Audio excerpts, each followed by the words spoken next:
My name is Tarek Masoud.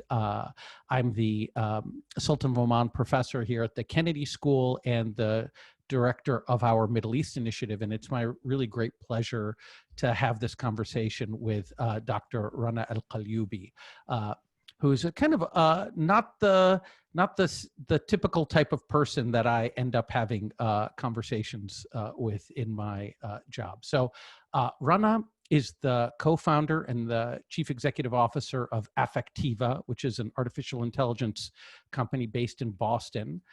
And she's the author of a new book called Decoded, A Scientist's Quest to Reclaim Our Humanity by Bringing Emotional Intelligence to Technology. She has one of the most glittering resumes I have ever seen. She's been recognized on Fortune's 40 Under 40 list. She has been recognized as one of Forbes's top 50 women in tech. She's a World Economic Forum Young Global Leader. She's a member of an organization called the Young Presidents Organization, which sounds vaguely sinister, but the fact that she's part of it means it can't be sinister. She's a board member of the American University in Cairo, which is the institution from which she graduated. And she's just done an enormous number of really impressive things. In addition to her scientific work, she's become just a really amazing science communicator. And a couple of years ago, she hosted a PBS series on artificial intelligence that you can still view online, and I urge you to do so. She holds a doctorate from the University of Cambridge, and she was a postdoc at MIT. And it is really wonderful for us to have the opportunity to talk to her. So first of all, Rana, thank you so much for doing this and for joining us. Thank you for having me. I'm really excited. And again, it's not the typical kind of audience I get a chance to present to, so I'm very excited to do this. Okay, so first of all, obviously, you're looking well, but we're obviously doing this at a time that is pretty perilous for many people around the world. How are you and your family holding up right now? We are good, alhamdulillah. We're the lucky ones. Affectiva, my company, has been working from home for about a month now. And my two kids, Jana's 16, Adam is 11, and they're, online learning. And we have two boarders who are not able to go back home to their countries. And so they've been with us for 4 weeks. So that's been fun. Yeah. These are classmates of Jenna's who are from overseas. And so you took them in. Exactly. Yeah. Wow. That's amazing. So they do a lot of cooking, which is great. That's awesome. But yeah. That's awesome. So we're doing well. And obviously, you've got to, keep your family's morale up, but you're also the leader of a company. How's morale in the company, and how do you keep people optimistic at a time when the news is just so downbeat? Yeah, that my number one priority with the team, we're about 100 people, geographically dispersed, but mostly in Boston and in Cairo. My number one priority is, of course, to make sure that the team is safe and that they're keeping well, and also staying both physically and mentally healthy. I think that's really important. We try to, I kind of say that my leadership style is to lead with empathy. So I always start just by making sure the team is okay and that we can be supportive wherever we can. But at the same time, we're all about getting stuff done. So we have a product release tomorrow. It's on track. We're going to push it out. We're just forging ahead. I think it's really important that we just keep being productive, and that's how people feel that they're contributing and that they, they're adding value. And I think people really want to feel that. Yeah. No, I mean, it's just such a, bizarre time, and as you said, we're very blessed to, in many ways. And so, it's just, but people like you who are responsible for a lot of other folks and their livelihoods, I can just imagine that really weighs on you. Yeah, and I tell people, don't go by what you see on Zoom. I mean, we as an organization use Zoom a lot. We've been using Zoom a lot, even before COVID. And I just tell people, you don't know what's going on in people's lives, right? Like, there's a lot of both health challenges. You might be taking care of older parents and young children who are around the house. Like, economic, financial crises. So I've just been encouraging people to be compassionate and kind as we engage with each other. That's great. That's great. Well, I wish you guys the very best, and I hope the company comes out of this even stronger than it was before. So I want to turn to talk about a happier topic, which is this great book, Girl Decoded: A Scientist's Quest to Reclaim Our Humanity by Bringing Emotional Intelligence to Technology. So I read this book now twice. It's just such a wonderful read. It's very human. It weaves your personal story with your scientific research. It's just tremendous. What does the title mean? What do you mean by Girl Decoded? So I've been, my entire career has been about trying to build code. So I'm a computer scientist. So it's all about teaching computers how to decode human emotions. But in the process of doing that, I've had to decode my own self and figure out my own emotions. Hence the title, Girl Decoded. So, yeah. So that's a pretty, God, I haven't even decoded myself. And, obviously decoding yourself, privately is one thing. Decoding yourself as publicly as you have done is quite another. And so what kind of made you decide to write this kind of book? So the initial thesis was to write a book about the technology, right? What is artificial emotional intelligence? Why do we need it? What are the applications? What are the ethical considerations? And then as I started writing, I actually had a meeting with Penguin Random House with an editor there who ended up being my editor. And we were having lunch. And he said, I just want to caveat that this was 3 years ago. And he said, you know what, I just want to tell you, I'm not taking on any more AI books because I get pitched every day. I'm done. And I was like, oh God, this is not going to be a very productive lunch conversation. And so he said, just tell me about your life story. So I was like, I grew up in Cairo and lived in the Middle East. We got evacuated from our house in Kuwait. And I just kind of shared my story. And he said, that's the book. He said, what we need to do here is to engage a very broad audience around the role of technology in our lives and interweave kind of your path to moving from, being this nice Egyptian girl to a tech CEO in the United States. So. And so when he proposed this, did you instantly agree, or did you have to be kind of coaxed into going in this direction? Honestly, I thought it was intriguing. I just didn't think my story was interesting at all, actually. So my pushback, if at all, was, really, people will want to hear about this story? Like, why? But I guess because it's so unusual, I guess there's a certain curiosity around my personal story. So yeah. I mean, I guess you could wonder. I could see myself, for example, reacting to something like that by saying, like, look, I'm a computer scientist. I wish I were a computer scientist, but saying I'm a computer scientist and I have like really awesome ideas, and those ideas need to be shared with the world. And why are you trying to force me to tell a personal story? You're not forcing, all these other artificial intelligence authors to tell their personal stories. And all of our personal stories are interesting in some way, shape, or form. Yeah. So why do I get pushed to go in the personal direction as opposed to, just hearing what I have to say about this field?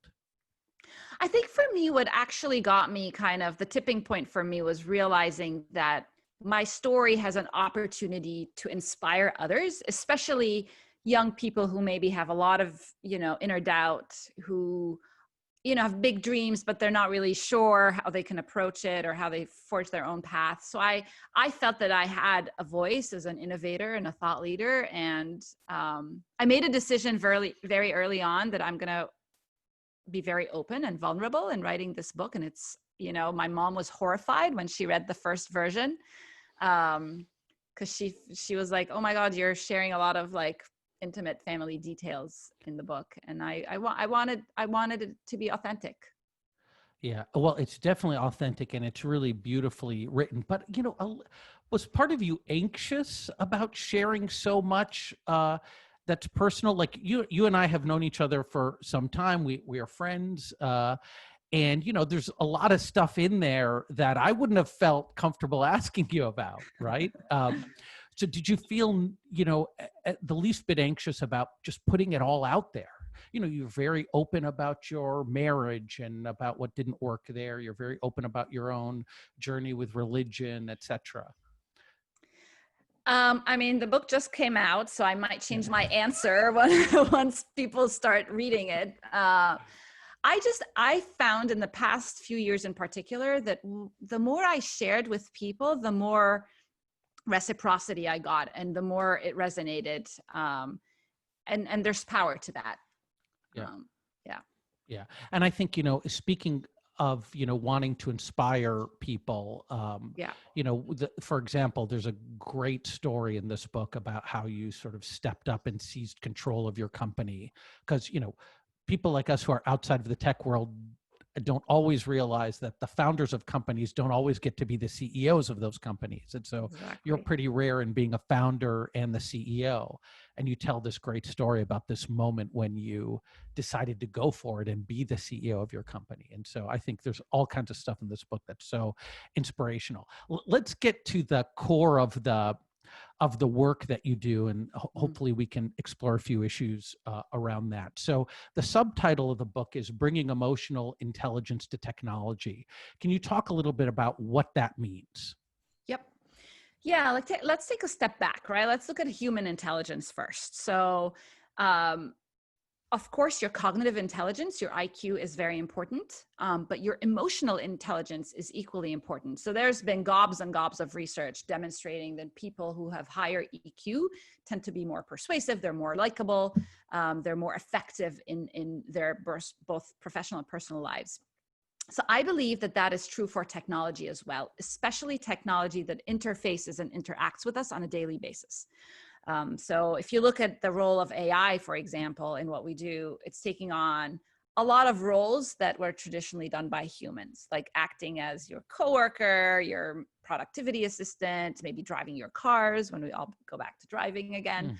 Mm, Um, Helping with your healthcare, right? So there's so many applications where we're now seeing AI kind of take on some of these roles. And I believe that for these things to be effective, they need to have both IQ and EQ.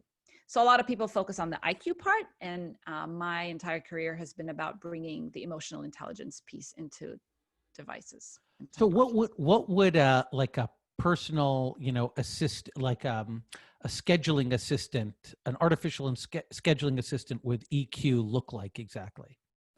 I mean, let's talk about Amazon Alexa, right? Most people here have interacted with some sort of Alexa type device. Hmm. And I'm sure we've all been through the situation where you ask Alexa to do something for you, she gets it wrong, and then you ask her again, she still gets it wrong, and you're increasingly getting frustrated and annoyed, but she has absolutely no clue. So imagine if instead she had a little bit of EQ, she could say, "Oh, Tarek, like you look like I'm annoying you. I'm sorry. Like, let me try something different." Or it sounds like I'm not getting this right. Like, da da da. Right. So, Right, right. I think that might annoy me even more.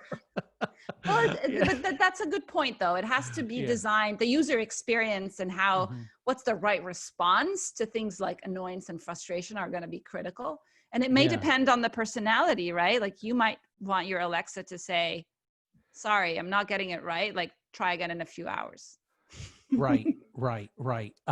So one area would be, personal digital assistants that are maybe more attuned to your moods and things like that, and maybe able to, pick food that you'd want to eat or suggest music that you'd want to listen to in that particular mood. Is that the kind of idea?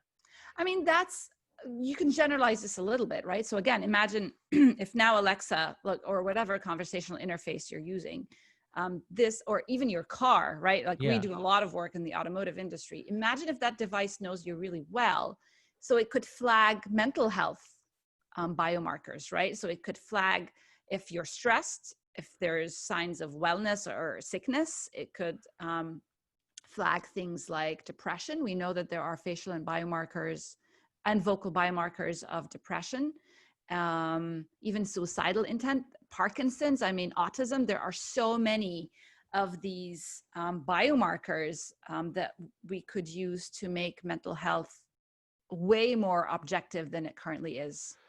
Yeah, I mean, I don't know though. Do I want my car to know those things about me? Like, what you're describing to some people might sound like a dystopian kind of surveillance technology that, just Good point. another way for, you know, people to learn what's inside my head. Fair. I think this is very personal data, and so for us, privacy is a key consideration.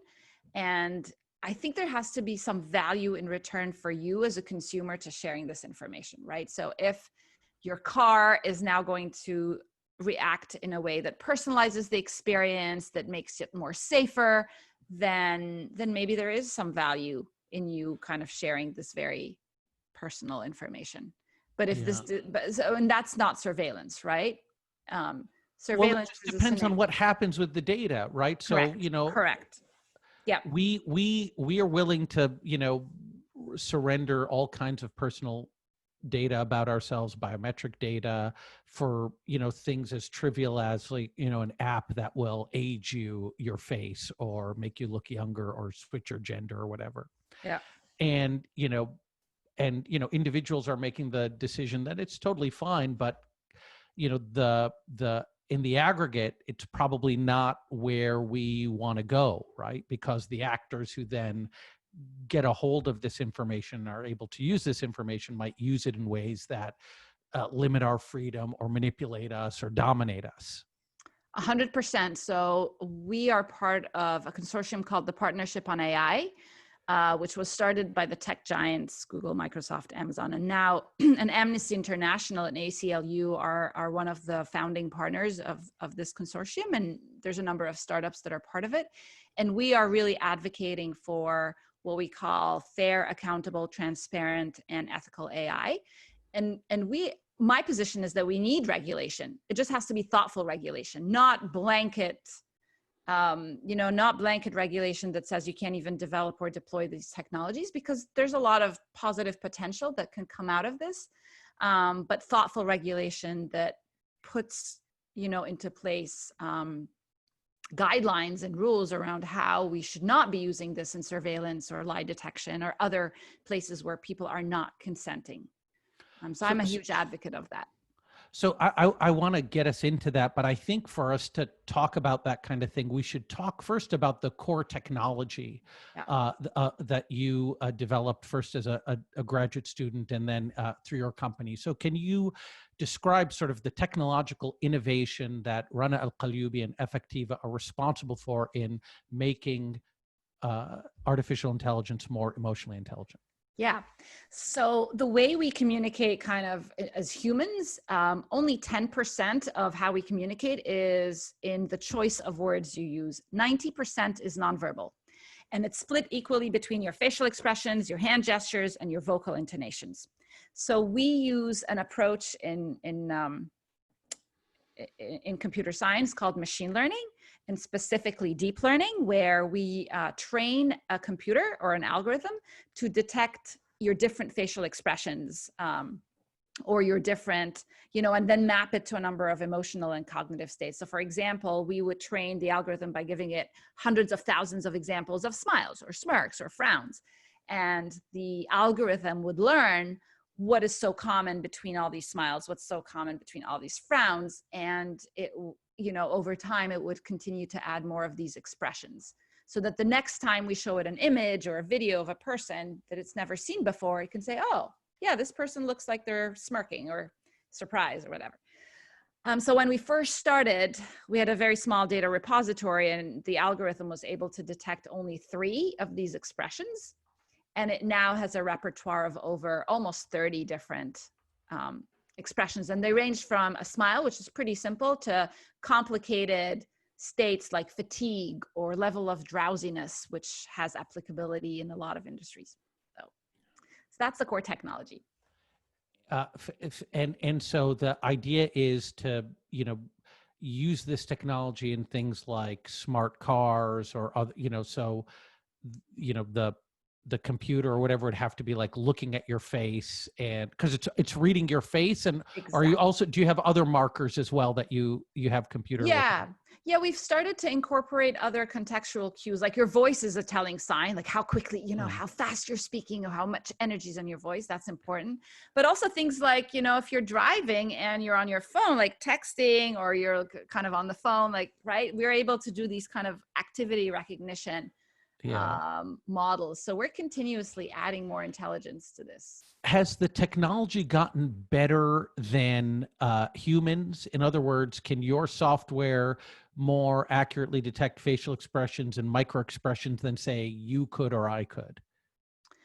Um, the short answer is not yet, but there are situations where the technology can do a lot better than humans. So, for example, if you have, like one of the use cases is, when people are watching content online, we are able to capture these people's responses using these algorithms moment by moment at scale. Like it could be thousands or hundreds of thousands of people watching the same content, and we can quantify moment by moment. Are you smirking? Are you raising your eyebrows? Are you like bored to death? Right. And that, there's no equivalent for humans doing that. So it's the scalability, it's the speed by which these algorithms can run. Right. um But so one of the things when I first started, encountering this work of yours, the initial thought I had was, wow, this could be potentially really great in all kinds of security applications, right? So, right. you could imagine border control, and you're being interviewed, and the algorithm, if the algorithm is smarter about what the markers for lying are than I would be, or than the border agent would be, then you might catch some people who might want to Yeah. do bad things. And but now I'm wondering, but now it sounds like you're saying that no, in fact, the software would not be better at detecting those things than an ordinary human would be.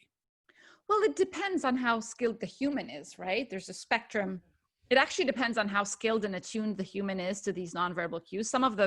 Some of us are not that good actually at reading these signals, but also like it depends. So when people are cognitively overloaded because they are stressed, or Right.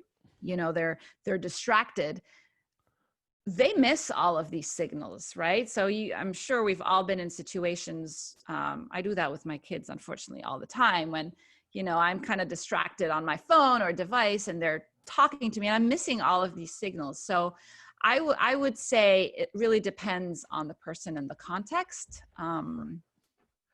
So it's not that it's better, than a human who's paying full attention, who's well rested, et cetera.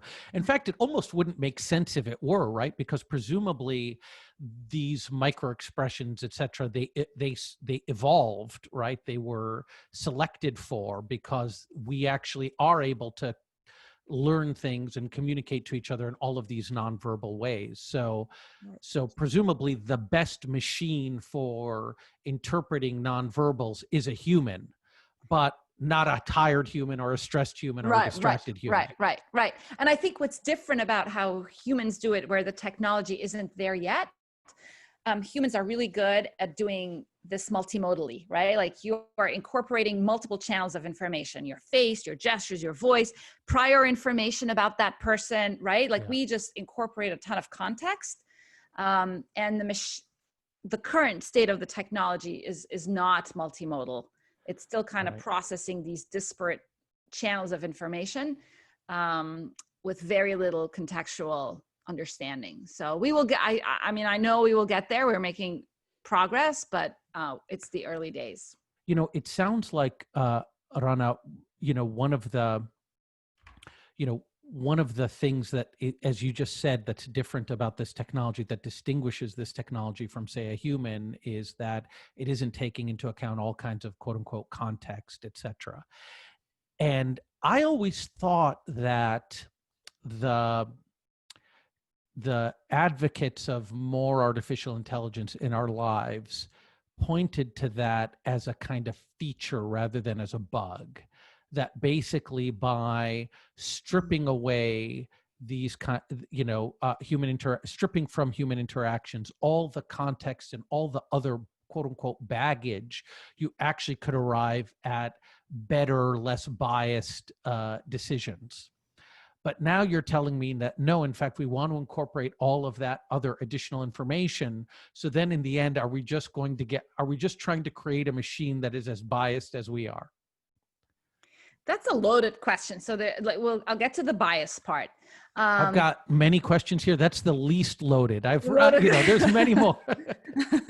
Well, let's tackle the bias. I mean, one thing that my biggest concern about these systems is that, first let me talk about intelligence, right? I truly believe, like, when computers were relegated to a kind of back room and it was all about crunching numbers and coming up with, inferences and pattern recognition and data mining, it was totally fine for these machines not to have any sort of understanding of how humans behave and connect and communicate. It is no longer okay for that to be the case, because most of our communication right now is mediated through Zoom, right? That's how we're connecting and communicating. So Zoom better have an understanding of how, or like the Zoom designers, right, better have an understanding of how humans behave and connect and communicate, because that's going to make for a better user experience overall. When it comes to bias, I do believe that, by and large, a lot of these technologies, unless we're very careful, will just propagate and mirror all the biases that exist in society. So as an example, if you have a group of homogeneous programmers, typically middle-aged white guys, coding for all of these algorithms and training the algorithms with that kind of data, it's not going to work on somebody like me, right?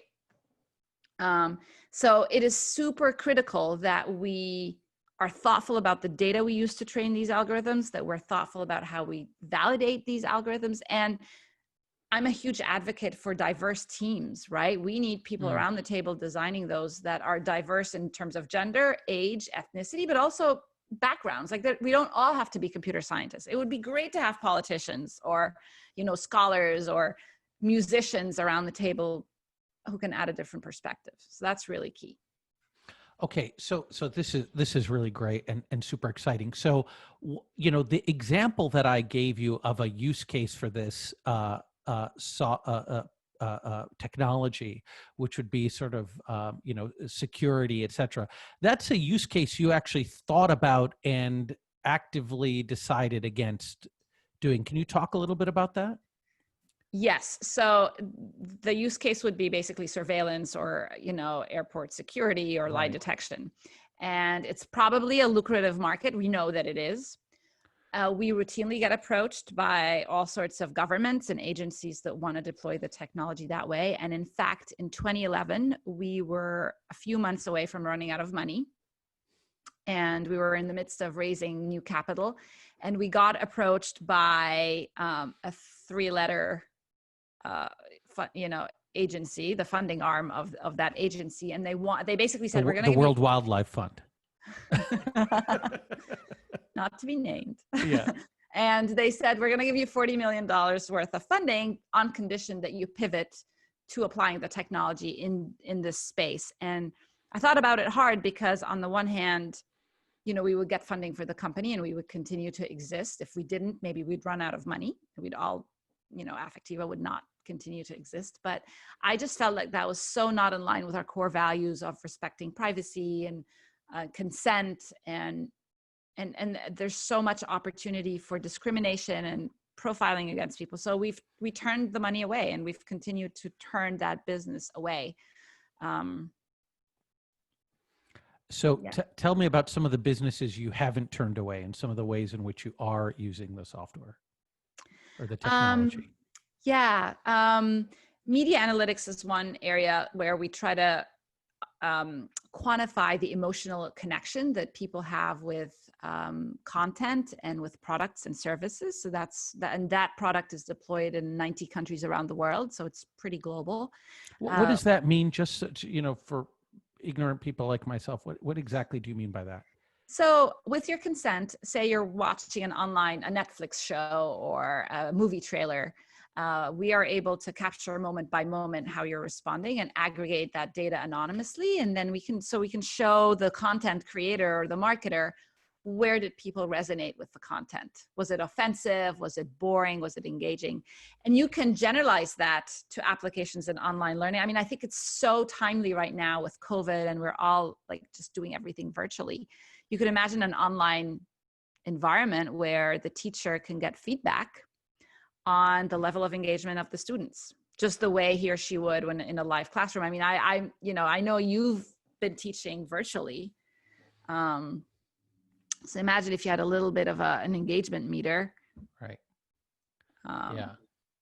So that would be cool. I think using it in teaching would be a real remote teaching would be really great, because you can't really read people's faces when there's 100 of them on a screen or 50 of them on a screen, and so having some other indicator of how engaged they are, whether they're turned off, etc., that you would ordinarily get if you were in the same room with them, I think would be really cool. I mean, even now, right? Yeah. Even now we're doing this webinar and I Yeah. can see your face, which is awesome. Yeah. But I can't tell if our audience is engaged or not. And if we were in a live, if this were live in real life, Right. whatever, call it IRL, we would riff off of the audience's energy. And I find it really hard to do these things without getting real-time feedback.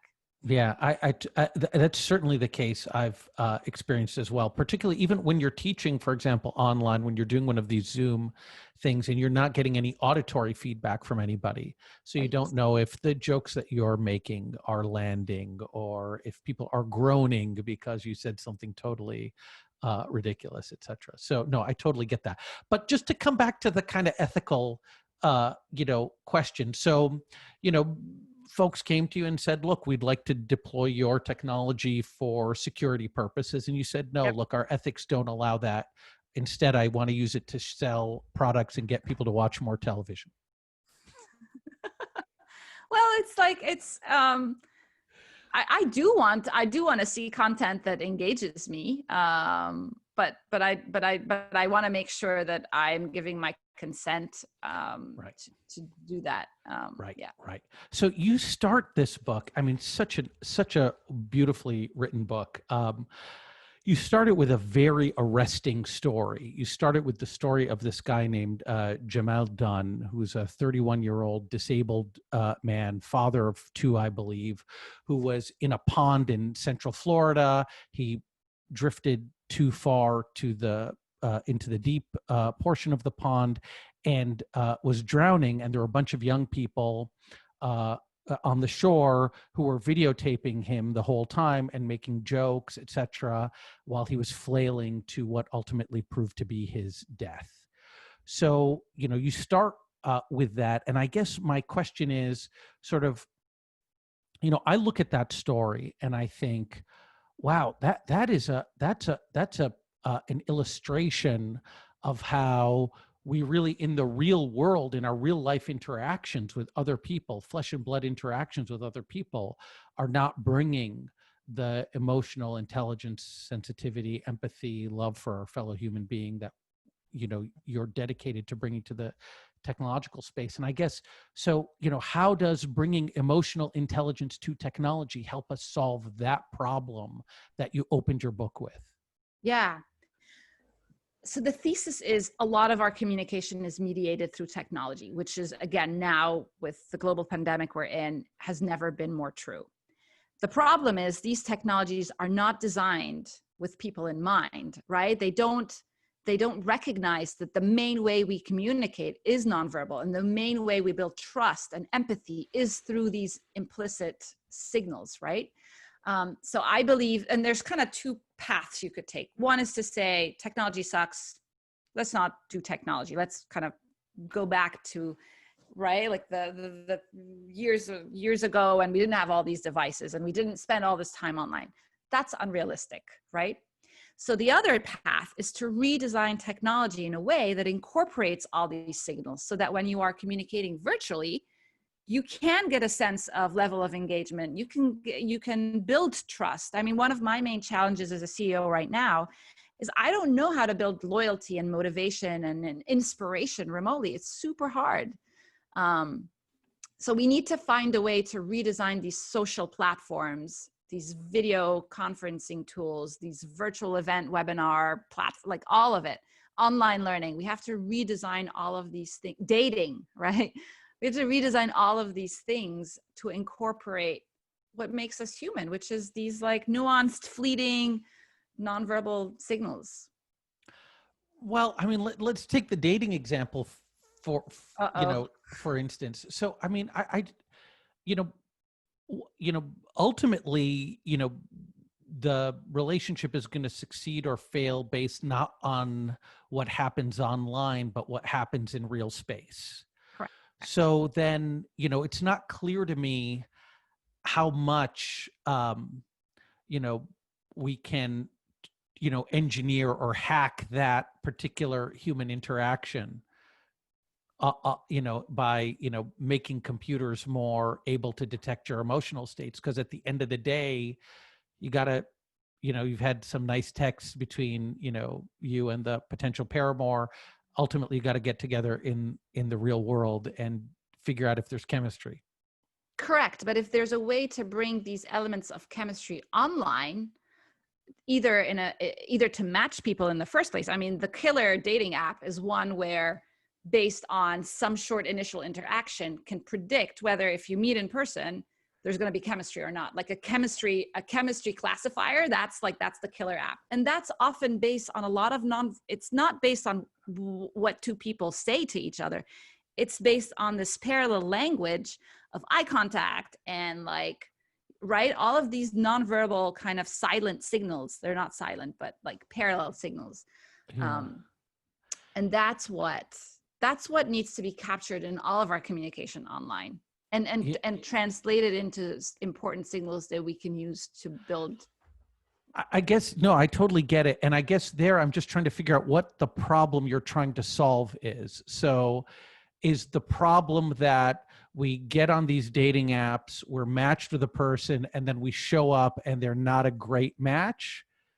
And so the idea would be like, you just want the algorithm to be better at predicting, that when you do finally meet, it'll be a good,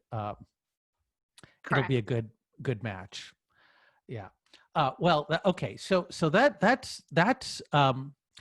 that's really cool. But just coming back to this problem though, the what I call the Jamal Dunn problem, right? The problem that you started Empathy. Yeah, the book with. Crisis, right. Right. So one way I was trying to, I kind of interpreted your opening with that story is I felt like you were saying, look, we're spending a lot of our time online, and our online interactions are, as you just said, highly impersonal, and we don't actually think about or get any data on the emotional states of the people with whom we're engaging.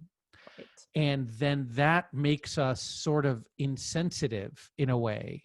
And we take that insensitivity with us into the real world. Would I be putting words into your mouth if I said that? Or do you think that? That is absolutely right. And we see it manifest in our online behaviors on social platforms like Twitter, where people just tweet all these mean texts and messages, and you don't know how it falls on your recipients, right? Because they're not there. People are less likely to be this negative and this mean in a face-to-face conversation. And it's so much easier to be mean over text and over these virtual environments. It's the same for Slack. We are heavy users of Slack at Affectiva. And it's a lot. There's a lot of advice on Slack etiquette so that you don't, that you have to be able to communicate with empathy. And that's harder in a virtual platform because of the way these platforms are designed. But what I'm hearing you say is not just that it's hard to have empathy on the virtual platform, or it's hard to read emotion or bring emotion to the virtual platform. It's that non-emotional kind of interaction, that emotionally insensitive interaction that we've become used to online, we bring with us into the real world. So just like I might tweet something that's totally snarky, I might, when I see you in person, say something that's totally snarky, Yeah, in a because way that I wouldn't have if I right. hadn't been poorly trained by Twitter. Correct, because it's like EQ, like any human skill, atrophies if you don't use it, and it's a muscle, right? It's a skill, and so I'm concerned that especially with the young generation who are, they're mobile first, right? They're not practicing eye gaze. They're not practicing, being empathetic. They're not even getting enough practice in terms of how to read these signals, and so that's definitely a concern. Yeah. Yeah. I mean, it's interesting. There's just that, you keep mentioning like eye gaze, right? Which we know is a key kind of way in which we communicate engagement, et cetera. One of my colleagues and I were at, we meet every Friday to talk. And what we noticed is that, we're not looking each other in the eye. Like when I'm looking at you right now, Rana, on Zoom, and I'm doing Yeah. what I think is looking in your eyes, you're Yeah. looking at the image of me and you're not seeing me look at you, right? I look like I'm Right. looking somewhere off. Right. And so that's almost an insurmountable problem, right? For me to look in your eyes right now, I have to be looking Looking at the at the camera. camera, which is not where your eyes are. Correct. Yeah, there's all of these considerations. I mean, people are really studying whether, if you were able to replicate this feeling of eye gaze and eye contact, even a slight delay in we've been manipulating, not us, but like the research community manipulating the delay in like video or audio, that has a huge impact on how people perceive the communication. So if I say something and 10 seconds later you nod your head, Yeah. I'm going to I'm going to feel that this communication is off. And that's going to impact Yeah. a whole lot of factors related to the effectiveness of the communication. Yeah. I mean, but I guess the question for me then is, okay, so as our video technology gets better and we somehow invent, video cameras that, and compression algorithms that can, allow us to transmit much more information over our wires, and video cameras that enable me to look at your image while also looking into your eyes, et cetera, the quality of this online communication is going to go way up. Where's the AI in that? That's not really an AI solution. Correct. So this is a component of the problem that is not AI, but the idea of being able, and it's actually a lot simpler when it's just the two of us. But again, we have an audience right now that it's a one-way interaction. Now, what if we had like a real-time meter, an engagement meter right now, and we could see people perk up when we talked about, like, I don't know, it would perk up when you talk and it would go down when I talk. But right, you can adapt, you can make real-time decisions. I mean, I feel for the late show guys like Stephen Colbert, right? Like these guys, how do you engage an audience when you don't know what this audience is feeling like? Right. So we need to come up we need to come up with a new channel of information that captures all of that. That's going to require the computer to be able to read and aggregate that. I guess the other way in which I wonder, this is a hypothesis that I've heard, and I can't remember who I heard it from. It didn't originate with me for sure, but somebody mentioned to me that, the way we engage with things like Siri or Alexa, because Siri and Alexa don't have emotion, when they mess up, to go back to the example that you gave early on, I might express exasperation, and then I become used to being rude to the agent that is assisting me. So then when I go into the real world and I'm dealing with a flesh and blood human being, I bring those same manners that bad manners that I brought. So the idea is to make Siri have some emotion, so that when I'm abusive to Siri makes me pay some emotional cost for that. Yeah, there's actually a lot of research on like how like young kids or toddlers will just like yell at Alexa and be very bossy and not use the words please, right, and thank you and things like that, like basic manners. And yeah, it's highly likely that these translate into human behaviors. Right. We don't want that. Yeah. Right. And so making Alexa more Alexa will say, emotionally, you didn't say please. I'm not going Not to playing do it that unless you song. say Right. please. Right. That's awesome. So,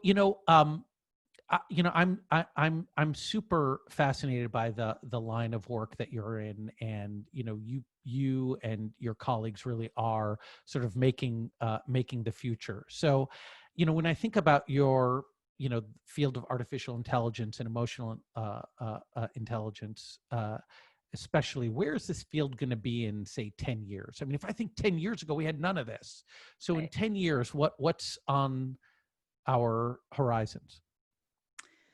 I think we're going to see a lot of this AI deployed in all sorts of ways to help us be more efficient, to help us be more productive, to help us be healthier, safer. I think we'll get used to this idea of a conversational agent or a variety of devices that are human-centric and understand human. I think we'll see a lot more of these social robots, for example. Just paint for me the most, 2001 Space Odyssey, or, what's the most amazing illustration of where we're going that you can offer us to get us excited? I mean, I think one of the areas I'm most excited about first is automotive. My daughter is 16, so she's about to start driving, and I find it really scary, right? Because I wish there was a technology in the car that could detect if she's distracted or tired, or not paying attention, and could intervene to make sure that she and people around her on the road are safer. So there's a huge safety application in the automotive industry. So that's one area that is exciting. And then mental health is the other area where I think there's a lot of potential. Right now, the gold standard in mental health is a questionnaire. It's a survey. Right. Right, on a scale from 1 to 10, how depressed are you? How much pain are you in? And we can do so much better with objective data. Objective longitudinal data that you can collect day in, day out, every time you're on your device with your consent, that could act as a baseline data point, so that if you start deviating from it, it can flag that early on. So I think there's a lot of potential there. And if we think a little bit, sort of further out, like what's the limit? Are there limits to what AI can achieve? Like, for example, will we ever approach or get to, the Ray Kurzweil idea of the singularity? Are we ever going to have artificial intelligences that are smarter than we are? So I am very skeptical that we will get to what's called the AGI, artificial generalized intelligence. And I really don't subscribe to this vision of the world where, AI bots are going to take over and get rid of humans. Like I just, from where we stand right now, it's just, I don't see how that happens. There's a lot of challenges, and the technology is nowhere near doing any of that. My bigger concern, honestly, is not the existential threat of AI. It's more pragmatic, like how do we ensure the ethical development of these systems and the ethical deployment of these systems? So bias is a big issue. I worry about power asymmetry, that a lot of governments have access to this data and can abuse it. So, you and I have talked about this before. Our two biggest competitors are two Chinese companies that have billions of dollars of funding, and they have access to a centralized database, which, I mean, all of these algorithms are data hungry, and it all depends on the data. And so they have access to gobs and gobs of data, and probably the algorithms are very accurate. They're probably not very diverse because the data isn't very diverse. But that concerns me, right? Like how the geopolitics of this is that some countries don't care about ethics. And some countries do, or some companies don't care about ethics, and some companies do. So how are we going to navigate this in a way that, ensures that we're developing this in a way that works for all of us? And that's one reason I wrote the book, because I feel adamant that consumers at large have a big say in this, and can drive, what technologies get adopted and what technologies don't get. It's like an AI kind of, this is ethical AI stamp, right? Right, right.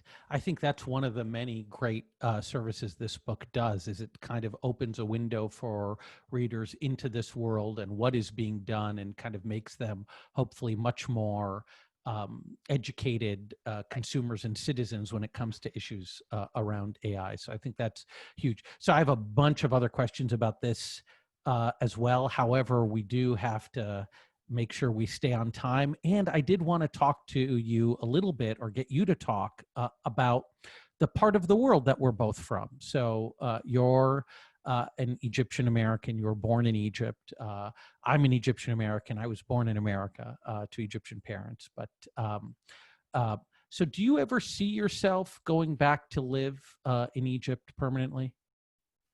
I say never say never, but I think it's unlikely at this. But we visit a lot. My parents still live there. My sisters are there. My kids love going back, but I don't see myself living there again. I feel like I'm such a misfit. Um, it's hard for me to go back. We do have an office in Cairo, and they're phenomenal talent. And that I was pretty adamant from day one that we start an office in Egypt, not just the US, because I feel like part of my responsibility as a thought leader is to, invest in the talent back home. So I'm very passionate about the region. I just don't think I would go back. Why is it not good for misfits? Again, I think this is changing. There's a grassroots movement around like startups and new ideas. But when I lived there, and I was commuting back and forth actually between Cairo and MIT, the contrast in terms of appetite for risk was so different. So at MIT, which is probably the extreme end of being kind of risk embracing, you had to be a misfit to be at the Media Lab, specifically at MIT. You had to come with new ideas. You had to be interdisciplinary. And then I'd go back to Egypt, and that was really not accepted. It was hard to not to break free from these norms, right? What are the norms? Talk a little bit more about the norms. Oh, there's multifacets, right? First of all, I'm a woman, right. So there's that aspect of it. Although I'll say I come from a family where my parents were very pro education, and my parents have always supported our careers. But still, right, there was still kind of a box where, the gender roles were very clearly spelt out.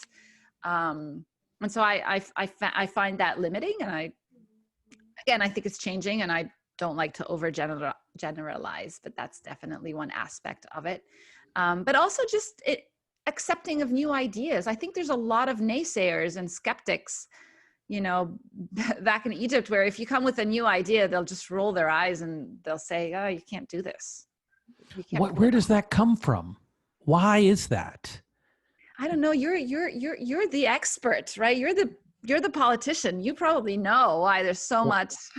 Well, I'm a political scientist, which is very different from being a politician. Okay, But I don't know. I mean, I know what's in books, and part of the reason I really, enjoy talking to people who are building things in different contexts is because they have an on-the-ground fingertip feel for all of the obstacles, and in a way that you can't really get from our scholarly research. And so, I too have noticed what you're talking about. You have a great story that you tell about the book that inspired you, right? Rosalind Picard's book, Effective Computing, and your husband at the time ordered it for you. So you're in Egypt, you're like, I'm going to get into this field of making computers more emotionally intelligent. There's this great book by this great scholar. And, if you read the book, there's a great, that your relationship with Rosalind Picard is a really great thing that you explore in that book. And you order the book, and then it gets held in customs for a long time. Right. Exactly. And, obviously to those of us who know Egypt and spent a lot of time there, or really in almost any Middle Eastern country, the idea that a book you had ordered from abroad might get interdicted and held for a little while is par for the course. Like, who knows what, I can't tell you the number of times I've come in with books and, had people look at the book or something and ask me questions about it. And for me, that's that closedness of the society is really frustrating. And I've spent a lot of time trying to figure out where it comes from. Like, why is that? And as you said, it's not just, the state that's closed, but it's almost a lot of people are closed too. Right. Right. It's become kind of ingrained in the culture. Again, I think it's changing. When I was a fresh graduate out of school, and I talk about that in the book, I got an interview at this company called IT Works, which and one of the founders I ended up marrying. One of the founders of the company. But I told my dad I was going to interview for this, hot new technology startup, and he just couldn't and I graduated top of my class, so I was getting interviews in a lot of companies, and he was like, why go to a startup? Like, why don't you go work for Procter and Gamble, right? Or IBM? And I think that has changed over the last 20 years, where there's a lot of, like, starting a company is cool and people understand what that means and it's celebrated. So I'm excited about that there's a lot of more innovation coming out of the Middle East than before. And do you think some of that openness to experimentation and innovation, et cetera, that you're starting to see in the tech space in the Middle East, are you also experiencing that in the social space with respect to people's social norms? That's a really interesting question. Probably my hesitation is because I'm probably getting a very biased view into this, because a lot of our team, they come from a certain socioeconomic level. They've got access to education in ways maybe that not everybody in the Middle East has.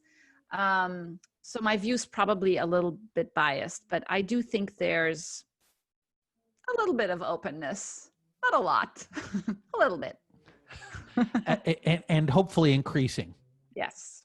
Do you think the Arab Spring might have something to do with it? Like, you were there actually in Egypt during that period of, enormous promise and of course instability. Do you think, that had something to do with some of the openings that you're seeing now?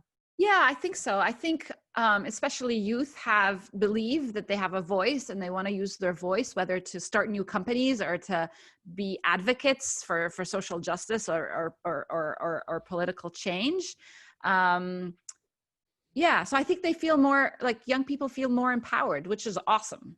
Yeah. I think that's what you were in Egypt at that time, correct? I wasn't when it first started. I was actually here with baby Adam. He was a couple of years old. He was a toddler, and I would schlep him back and forth with me because I had just started the company, and I still had kind of an affiliation with MIT. So when it started, we were here, and then the airports closed for a few days and we couldn't go back. And then eventually early February, we were able to fly back. It was the bizarrest thing. Our flight back was totally, so I flew through Frankfurt. Boston, Frankfurt was full. And then Frankfurt, Cairo, there was us and like 2 other people. And I land into the gate and everybody was heading out. It was just so bizarre. And there was a 3 p.m. curfew or something, and we landed at about 1 p.m. But I just remember, and so then we ended up being there through the end of it. And I just remember there was such an amazing sense of hope, which was really interesting. My sister was in a lot of the protests.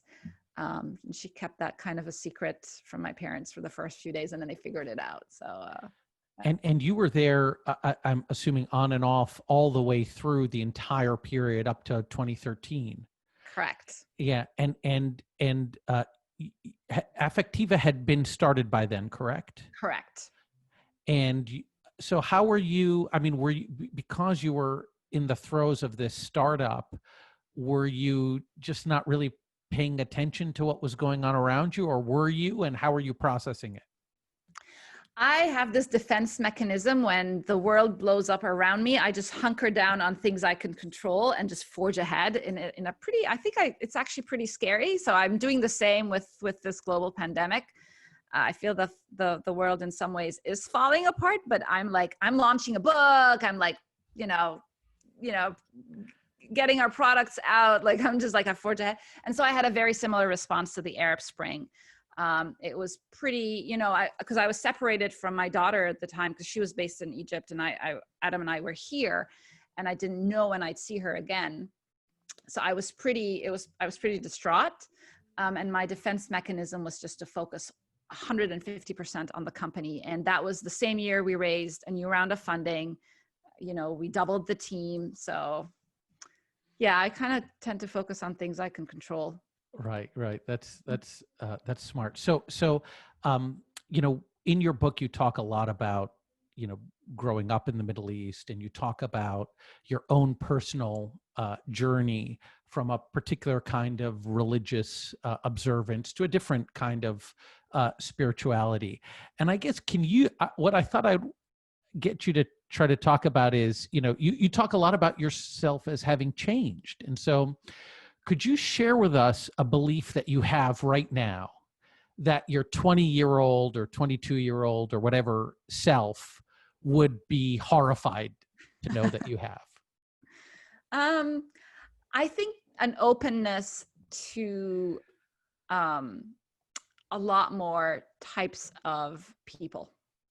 So, I'm Muslim, and I grew up in a predominantly Muslim community. I did have Christian friends, but I had never met a Jew in my life until I moved to spent time in the United States. I also had never really thought or had any conversations around sexual identity, for example. And so we moved to the United States, and we end up in the East Coast, and my kids go to a pretty liberal school. And we have atheist friends, we have Catholic friends, we have Christian friends, we have Jewish friends, we have gay friends, we have lesbian friends, right? I've become so accepting of people of all types, because I believe fundamentally it's all about compassion and kindness and generosity and hard work, and just wanting to have kind of feeling loved and connected to others, right? Regardless of all of these other things, like the core of people is kind of the same. And and I don't think I really realized that as a 20-year-old. Is there something that happened, an experience or a set of experiences that happened to set you on this journey towards becoming more open and tolerant? Yeah, many actually. So I used to wear the hijab, and when I first came to MIT, I was a hijabi, and I spent a lot of time in Roz Picard's house and with her family. And she's pretty religious. And it just struck me like, oh my goodness, like I don't, well, I don't want to get extremely political on here, but she still has amazing core values: hardworking, kind, thoughtful, amazing morality and integrity and ethics. And I was like, but she's going to get sucked into hell because she's not a Muslim. Do you know what I mean? And so I started really questioning a lot of the assumptions that, again, growing up in the Middle East, right, you don't get to ask. I think it's like I never asked the question, and I started asking these questions and realizing that, yeah, we're all human at the end of the day. So, sort of coming at this from a different angle, are there some things that you were taught or values that you grew up with that you would consider distinctly Arab or Egyptian or Islamic that have actually helped you to become a better person, leader, and innovator? Things that, you know, are particular to that world that we came from. Yes, I would pick generosity. I just think, again, you could attribute it to being Middle Eastern or Muslim or both. Our generous culture is just incredible, and and I see it manifest in how I run the company. I see it manifest in how, again, during this global pandemic, we've hosted these 2 borders. It wasn't even a question in my mind. Even though I'm extremely busy and I didn't know if I could pull it off, but I wanted to pull it off. So I think this kind of generosity is a hallmark of our culture, and we've brought it with us here, and I hope we we continue to express it and exercise it. Yeah. Well, as the frequent recipient of that generosity, I can testify that you have that generosity gene or whatever it is in great abundance. So we have about 20 minutes left, and we've got a lot of questions from the audience. So I kind of want to ask them to you, and then I want to try something weird in the last 5 minutes that we have. Okay. So the first question goes back to the discussion that we were having about how the technology that you're developing might one day hold out hope for being good at diagnosing mental health problems. So the questioner says, quote, "You describe biomarkers for mental health, including depression, suicidal thoughts, etc. Is it possible that these specific biomarkers are shared with anything else, including an innocuous acute emotional episode? And can there therefore also be false positives?" Yes, that's a great question. The accuracy of these classifiers is going to matter, and there can be false positives for a whole host of reasons.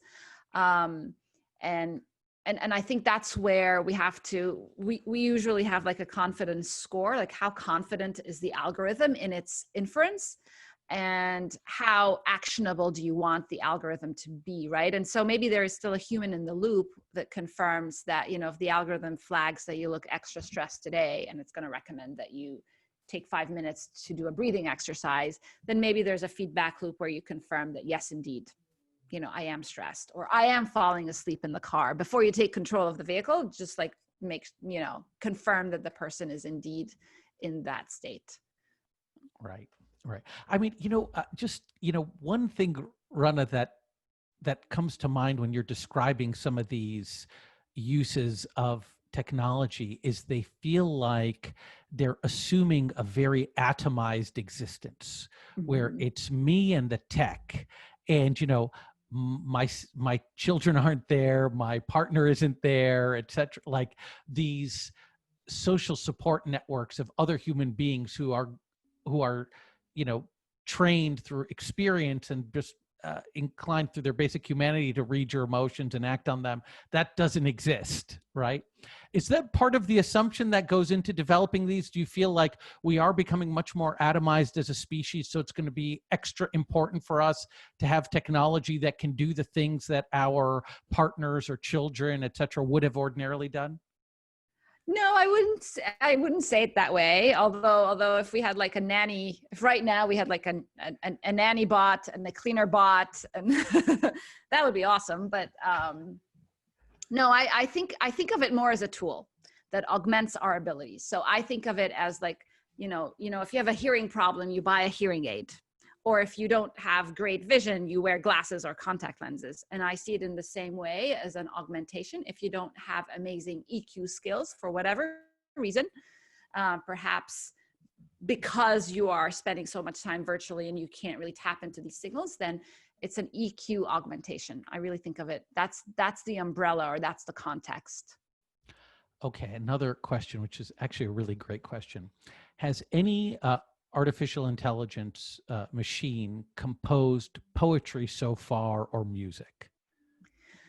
I think the answer is yes to both, actually. And the way these systems work, which is really interesting, you feed it examples of poetry from particular poets or authors, or you give it snippets of music from a whole variety of musicians, and you let the algorithm come up with its own rendition of these things.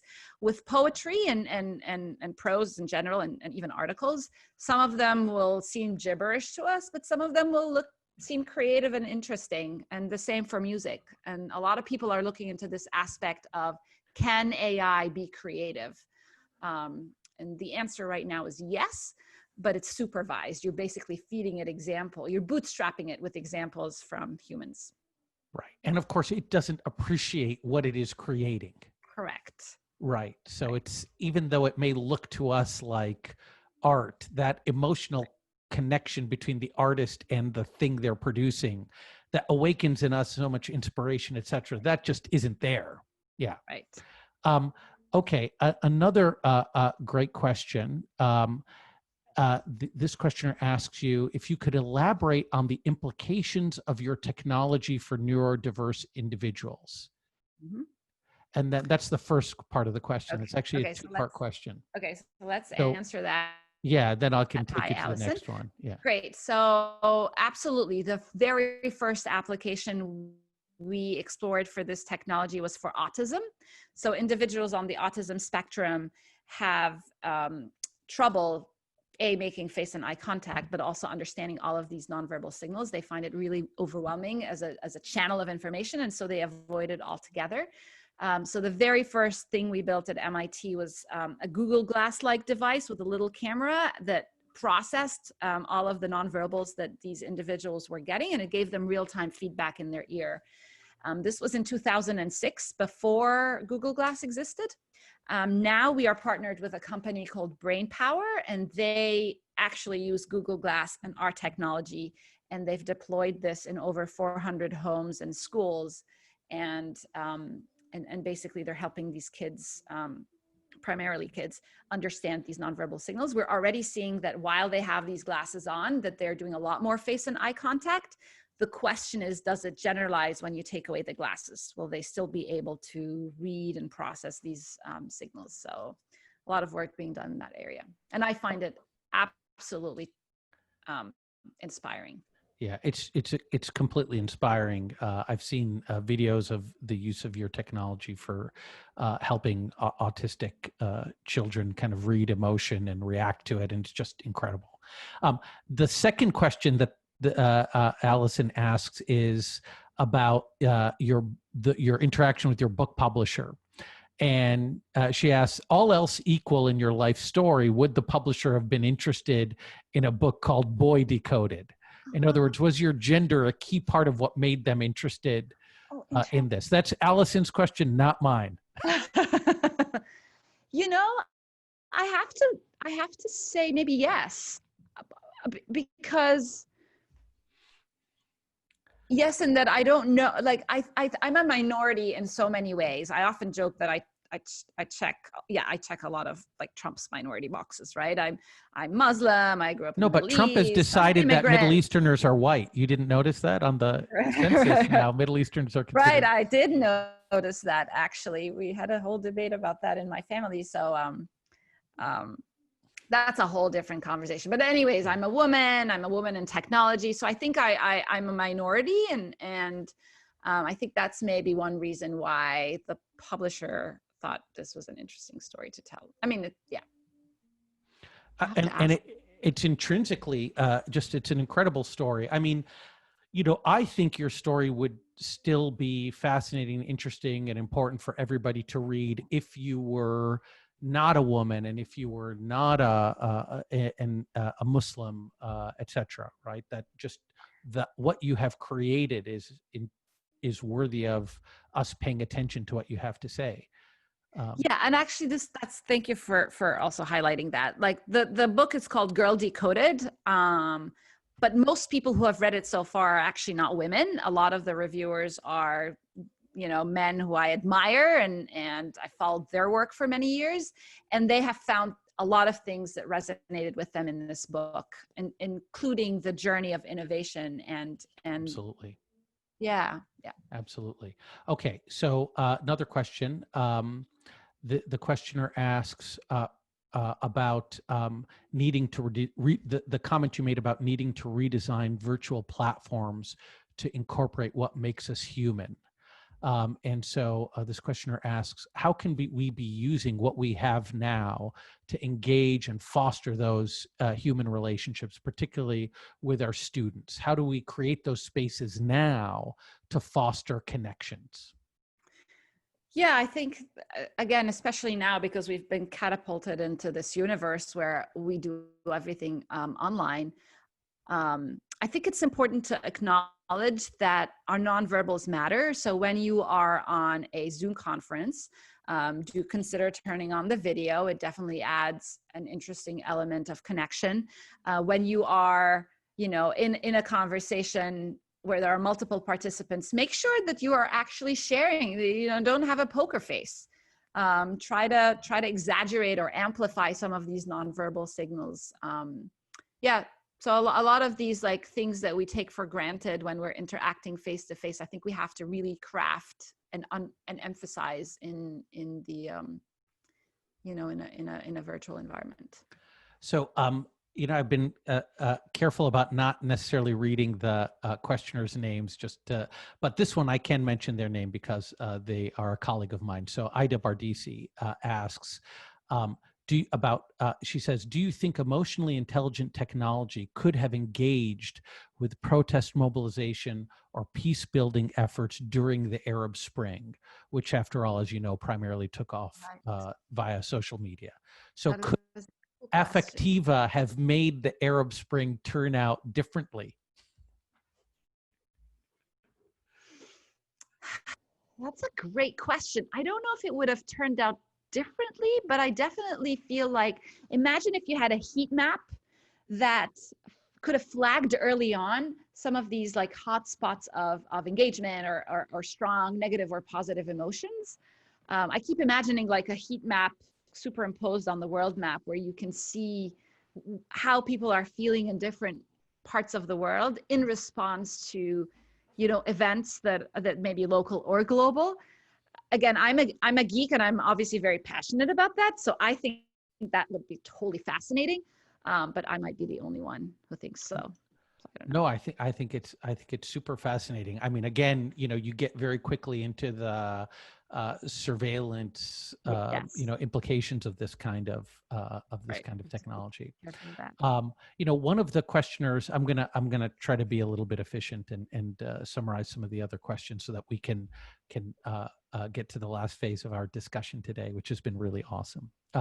But one of the questioners asks about different cultural norms, and so we're often the example you're often given, right, is that a smile in some cultures doesn't mean the same thing as it does in other cultures. In some cultures, it might signify embarrassment, etc.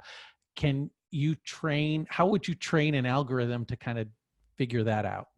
We've totally run into that. So far we have about 5 billion facial frames, which is, billions and billions of these emotion data points. And we have found that there are cultural differences in how people express these things, specifically around when do people choose to share these emotions and when do they choose to dampen them or even mask them altogether.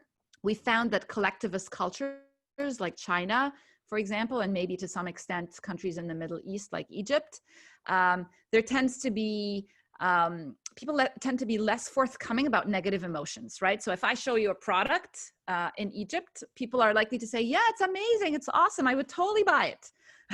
Whereas people in more of the individualistic cultures like the United States tend to value like uniqueness of your opinion and can be a lot more critical. And we've definitely seen evidence of that in our data.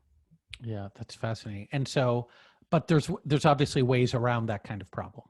Yeah, and the way and then of course there are very culturally specific gestures, like for example, this is a head nod almost, almost universally, but not universally. In India, it's more like this.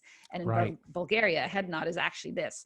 And so we have to be thoughtful about what data you give these algorithms. Otherwise, it will misunderstand the gestures. So there are culturally specific gestures, and it's a data problem. Got it. Got it. Fascinating. Okay. So we've got 5 minutes left, and I wanted to try to do something a little bit different, because this is the first of these types of conversations that I've done. And, there was a really great American television program that, ran for almost 20 years, maybe even more. Have you ever seen it, called Inside the Actor Studio? Not really. Okay, so there's this guy, his name was James Lipton. In fact, he just died actually last month at the age of 93. But he had this program, it was called Inside the Actor Studio, and he would have these very distinguished actors come and talk about their life stories, their craft, etc. And then he'd allow students who were in this institution called the Actor Studio, who were learning to become actors, they would get to ask questions of these people who were their heroes. And then he would end his interviews with 10 questions, 10 sort of almost kind of off the wall questions that he would ask to get his subject out of their comfort zone, but not in a way that made them uncomfortable, but in a way that made them perhaps playful, perhaps reveal something about themselves that they wouldn't have ordinarily revealed. And for at least these are questions for which, one could not have usually does not have a well-rehearsed answer. So I didn't know about can we play this? Are you game for this? Sure, I'm game. Let's just try it. Let's see where it goes, and we can always delete it if it's no good. So the first one is, what's your favorite word? And it can be English or Arabic, frankly. Empathy?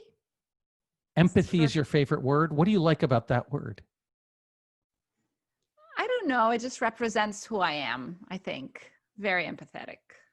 Okay. What's your least favorite word? Ooh.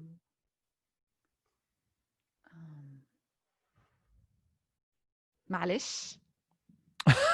You have to explain that for the people who are not Egyptians. I don't even know how to translate is. that. Malish is like it's okay. It's okay. Don't worry about it. Like, I messed up hugely. I've cost you enormously. Malish. Malish. Yeah, exactly. It's Forgive like me. People, it's an excuse to be slackers, basically. Right. Right. And there's this assumption that because I said this, you now have to tolerate me. Right. Malish. Okay. So this is James Lipton's question. What turns you on? And by this, I think he means what gets you excited? Ooh.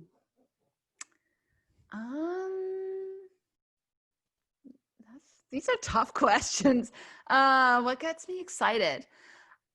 I think when I'm learning, when I'm out there, I think there's a certain spark that happens when you're learning. And I'm a lifelong learner. Even if we're on vacation, I don't know, in Hawaii, sitting by the beach, which I would love to do right now. I'm just looking for an opportunity to learn. And my kids hate me for that, and my family hates me for that. But I think there's so much to learn about this world. And I think that definitely turns me on. Okay. What turns you off?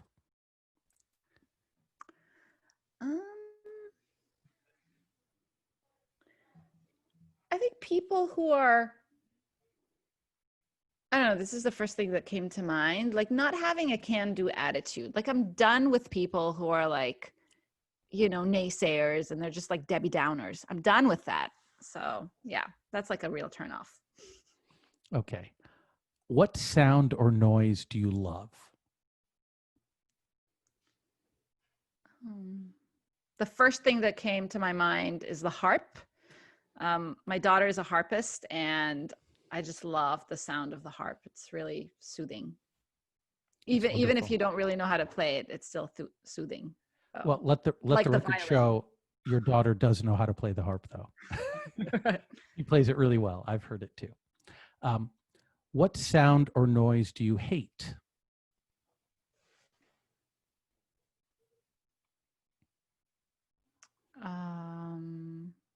The sound of ambulances, sirens. That stresses me out. Yeah. Okay, this one you may want to take a pass on. What is your Oh, I didn't know favorite? that passing is an option. Well, You should have it told me shouldn't that. really be an option, but we're friends, and I think you might want to pass on this next one. What's Okay. your favorite curse word? Oh, okay. Yeah, so I don't curse. Although I sometimes do if I'm like at the end of my rope and totally like frustrated. And often if I do that, like my team will be completely horrified. But yeah, I might want to Okay, pass on this. good. No, that's a good answer. What profession other than your own would you like to attempt? Ooh. Well, so my original plan was to be to be an educator and to be a faculty, a computer science faculty. But I think that's like an easy answer. I think like a kind of more interesting answer would be a Zumba instructor. I love Zumba, and it's my way of, it's how I do care for myself and make time for it, and it makes me both happy and fit. So I kind of imagine an alternative universe where I'm a hip and cool Zumba instructor. What profession would you not like to do?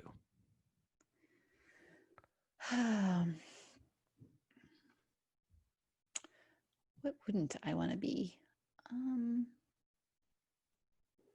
I don't know. I think any profession that involves a lot of repetition and not a lot of strategic thinking, and I really do consider myself lucky in that I can be a strategic thinker and innovator and be open-minded and take risks. So I wouldn't want to be in a job where I can be automated by an AI. Let's say that. Okay, good. I don't want to be automated by AI. Good answer. Good answer. The last question is, if heaven exists, what would you like to hear God say to you when you get there? Oh, wow. That I had a positive impact on like, wow, Rana, like that's amazing. You had a positive impact on thousands, maybe hundreds of thousands of people. Millions. Millions of people. Rana, this has been really a great conversation. I hope you enjoyed it as much as I did, and as much as I know the people listening to it will. So thank you for that. Thank you for having me. Okay, and the book is called Girl Decoded. It's available wherever fine books are sold, which I guess these days just means Amazon.com. Oh, and apparently Barnes and Noble, their book sales has been up 30% over the last few weeks. People are buying books, and yeah, they're shipping on time. So awesome. So please look for Girl Decoded wherever books are sold, and wish you all the greatest success with it, Rana. Thank you so much. Thank you so much for having me. Okay. Thank you. Bye-bye. Bye, everybody.